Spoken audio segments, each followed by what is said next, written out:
Have you heard talk of Brazilian Jiu-Jitsu and want to know what the buzz is all about?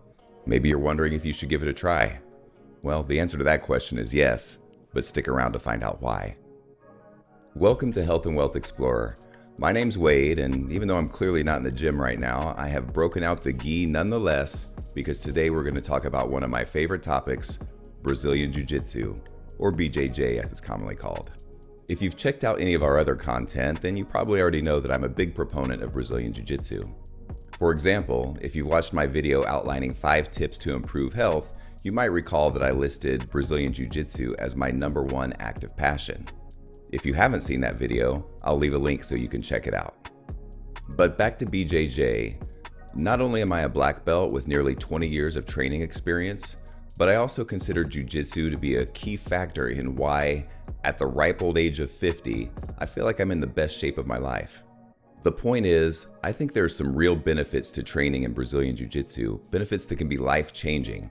So today we're going to talk through those and share why I think you should give Brazilian Jiu-Jitsu a try.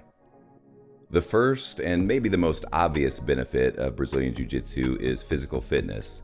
BJJ is not a passive activity. It's actually a full-body workout that does a lot more than just burn calories. A typical BJJ class will consist of 3 general parts: a warm-up, a technique period where the instructor teaches 1 or more techniques, and live sparring, also called rolling. These different parts of the BJJ class will test your body in different ways and combine to improve strength, endurance, mobility, flexibility, and body composition. For example, during warm-ups, you might find yourself doing push-ups, body weight squats, or some variation of core or abdominal exercises. You might even find yourself crawling around on the ground like different kinds of animals, walking laps around the mat with another student on your back, or dragging another student across the ground. There are lots of creative ways to use your own body weight or the body weight of 2 students working together to build strength and endurance, but you're also going to build strength and endurance during live sparring.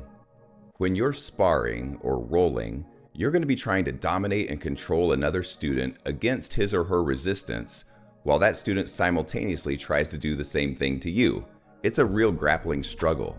You're going to be pushing and pulling and gripping and squeezing and using your strength at near maximum capacity as you try to control your opponent and resist being controlled. It's naturally going to build strength and endurance.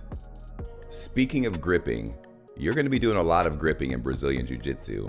Gripping collars and sleeves and pants and arms and legs and wrists and ankles. So a natural outcome of BJJ training is an increase in grip strength. I bring this up because there have been a number of studies over the past several years that have concluded that as we age, there's an inverse relationship between grip strength and the risk of many negative health issues, including all-cause mortality. That means that as we age, higher grip strength indicates a lower risk of, for example, all-cause mortality. And on the flip side, lower grip strength indicates a higher risk of all-cause mortality. Now, grip strength in this case is used as a proxy for overall fitness. I mean, it's not like just because you have a strong grip, you somehow have a lower risk of mortality. But all of the other physical stuff that goes along with having a strong grip strength is what allows it to serve as a predictive biomarker for health. And BJJ can help not just with grip strength, but with all of this other physical development. Jiu-Jitsu will also help with endurance, or the ability to sustain a high level of physical exertion over an extended period of time. During a class, which typically lasts about 60 to 90 minutes, and especially during multiple rounds of live sparring, which last about 5 to 6 minutes each on average, you're going to have several periods of nearly continuous, high-level physical exertion. So you're not just going to need the strength to perform these activities, but also the endurance to maintain this performance over time. And if you don't have the strength or endurance to perform these activities at the beginning, which you likely won't, you will develop it over the course of your training. That's the point. I remember how worn out I used to be after class back when I first started Jiu-Jitsu. There were lots of days where I felt like I might throw up after class or sometimes during class. And there were also lots of days where I had to sit in my car in the parking lot after class just to collect myself before I was physically able to drive home. That might sound rough, but as the saying goes, hard work pays off. And in a relatively short period of time, I had improved my strength and my endurance to the point where I could handle a high-intensity jiu-jitsu class without issue. Now, I don't want to gloss over the flexibility and mobility benefits of Jiu-Jitsu. For a lot of people, daily life consists of some pretty basic movements. Standing up, sitting down, walking forward, maybe walking backward, maybe throwing in the occasional bend or twist. Jiu-Jitsu is not like that at all. There's a reason why Jiu-Jitsu sparring is called rolling. The two people sparring are quite literally rolling around on the ground as they grapple with one another. During that time, you might be moving from your back or from your side. You might be standing or kneeling. You might even be inverted in some way. You might be jumping or sliding or twisting or bridging. I think BJJ helps you increase your overall body awareness and requires you to move in so many different ways that you just don't get in everyday life. So as you continue to train, you'll likely see your overall mobility improve. And flexibility sort of goes hand in hand with mobility. As you improve your body's flexibility in tissues and joints, you'll likely increase your mobility, and then as you increase your mobility, you'll likely become more flexible in return. In warm-ups alone, you might do any number of different movements that have the effect of improving your mobility and flexibility. For example, you might do some light tumbling like forward rolls, backward rolls, cartwheels, or handstands. Or you might find yourself crawling around on the ground like an alligator, a snake, or a monkey. The point is that you'll be challenged to move your body in many different ways that you're likely not accustomed to, and the result will be a big boost to your overall mobility and flexibility. All of this physical activity that I've mentioned can have a serious impact on body composition and lead to some pretty dramatic body transformations. I'm intentionally avoiding using the phrase weight loss here because I don't think that's the right thing to focus on. I think the real goal should be to lose fat while simultaneously gaining lean muscle mass. The number on the scale really doesn't matter that much, and you may actually gain weight as you lose fat and add muscle. It's improvement in body composition that should really be the goal. Another thing that tends to happen as people become more involved in Jiu-Jitsu is they tend to clean up other areas of their life. They want to be able to perform at their best when they're practicing BJJ, so they try to eliminate anything that might detract from this. This might mean cleaning up their diet and trying to eat healthier foods, focusing on getting more sleep, or finding other activities that complement their Jiu-Jitsu training. I've seen this play out with so many people, and I'm even an example of this myself, as over the years I've really worked to clean up my diet. I've started to focus more on getting proper sleep, and I've also gotten involved with TACFit. All of these things were a result of my Jiu-Jitsu training. Now let's move on to benefit number 2, competition. When we're young, many of us compete in sports, and this can be through school or local leagues.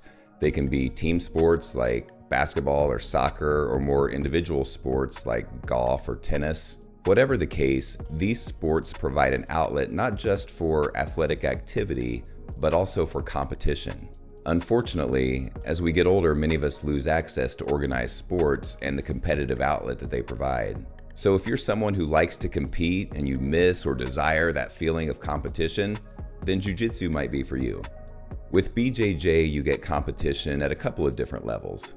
First, almost every class will involve some live sparring, and that live sparring will be a competition between you and your training partner.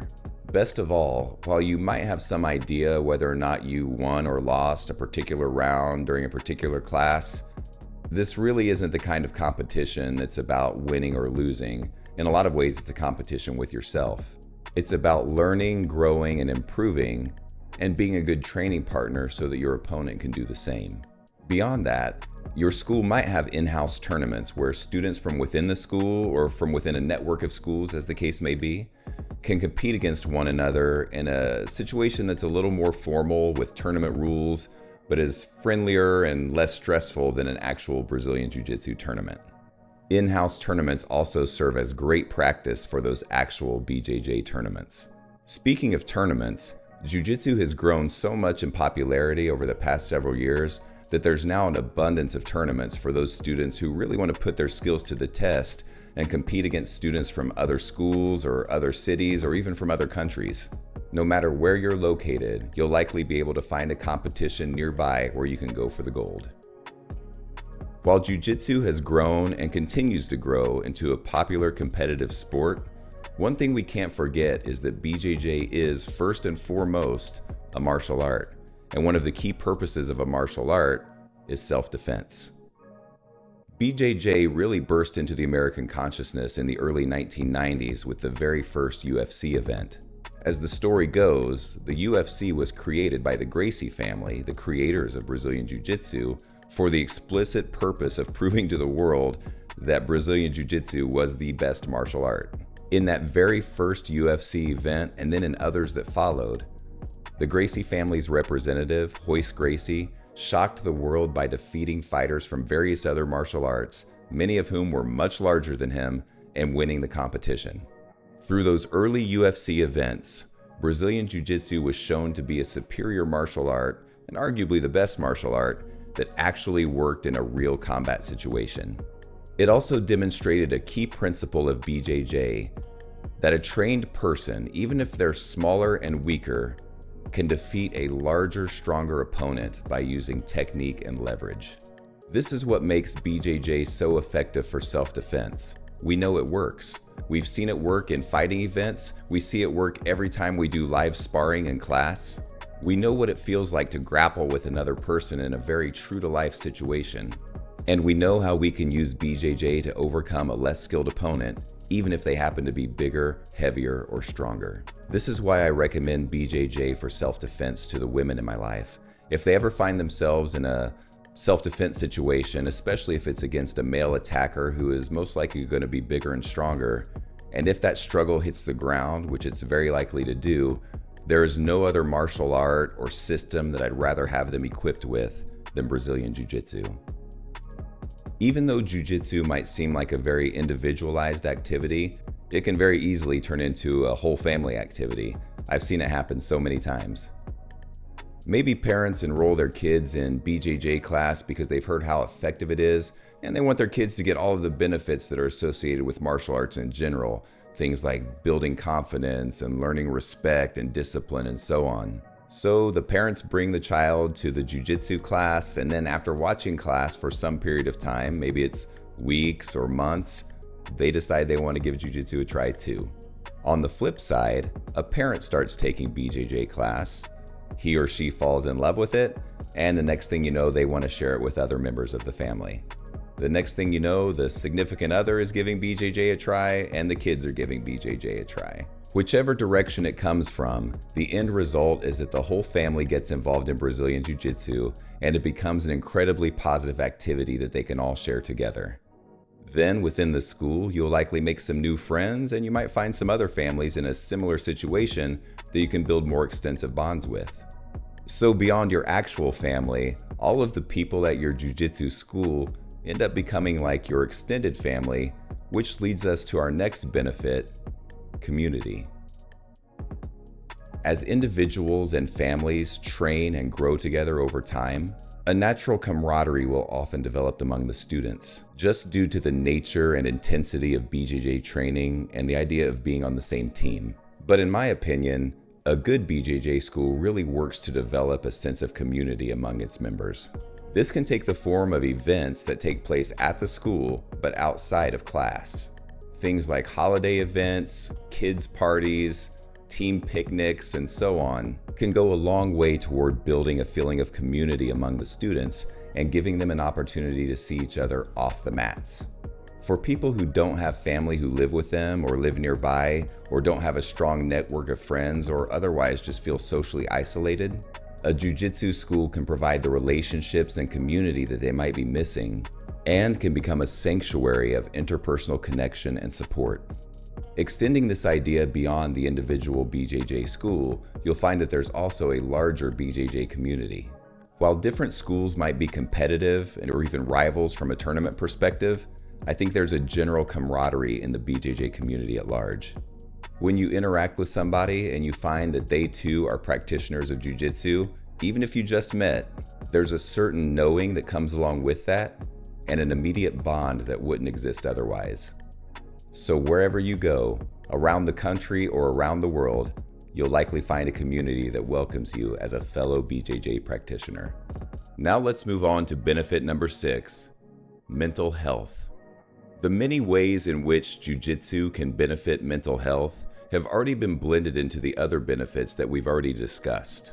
For example, Losing fat, building muscle, and improving your body composition can lead you feeling good about the way you look.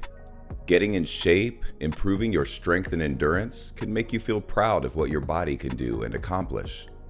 Learning how to defend yourself can give you confidence that you can handle yourself in a physical altercation if the need should ever arise.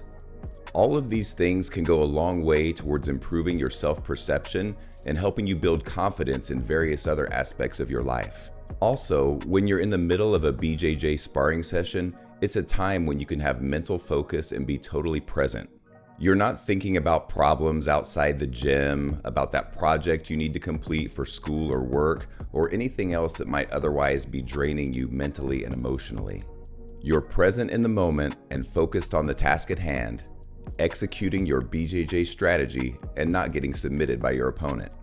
Jiu-Jitsu has a knack for helping people work through the challenges of life and deal with stress. And feeling alone can also be harmful to a person's mental health. The community component of Jiu-Jitsu can really fill that void for those who need it and give them that support structure and feeling of family. And one last thing that I don't think I mentioned before is that BJJ is very mentally stimulating and challenging. It's a mental activity as much as it is a physical activity, as you're constantly developing and executing strategies, both before a match and in the moment. And you're learning to stay calm while quickly problem solving and working to think your way out of what could be dangerous situations. This is why Jiu-Jitsu is sometimes called human chess. Now let's move on to our seventh and final benefit, Jiu-Jitsu's popularity. With all of the amazing ways that Jiu-Jitsu can have a positive impact on a person's life, it would be a real shame if it wasn't accessible, if it was obscure, and if Jiu-Jitsu practitioners and schools were few and far between. Fortunately, that is not the case with BJJ. Over the past 30 years, Jiu-Jitsu has really exploded all over the world, and the momentum only seems to be increasing. The number of schools and the number of cities in which they're located continue to grow, making Jiu-Jitsu more accessible to more people than ever before. And the number of students at those schools continues to increase. So as a BJJ practitioner, you have access to more training partners, different body types, different styles, and different skill levels. And the number of tournaments in the cities in which they're located continues to increase, providing more and more opportunities for students to test themselves and experience the thrill of competition. There's a reason why BJJ has become so popular and continues to grow in popularity every day, because it simply works and its benefits are undeniable. So when you make the choice to start BJJ, you don't have to worry that you might be investing your time and energy into something that isn't worthwhile or might not be there for you down the road. So there you have it, 7 life-changing benefits of Brazilian Jiu-Jitsu. I won't deny that I'm a bit of a BJJ evangelist. I just believe wholeheartedly in its effectiveness as a martial art and in the many benefits that it can provide to a person's life, both physically and mentally. I've witnessed those benefits in my own life and in the lives of others. So no matter your age, your sex, your size, or your shape, it's never too late or too early to give BJJ a try. Let me know in the comments if you think I'm off base with any of this, or if there are any benefits you think I've missed. And if you'd like to take the next step toward experiencing the benefits of BJJ for yourself, but you could use a little guidance, check out our video on how to start BJJ.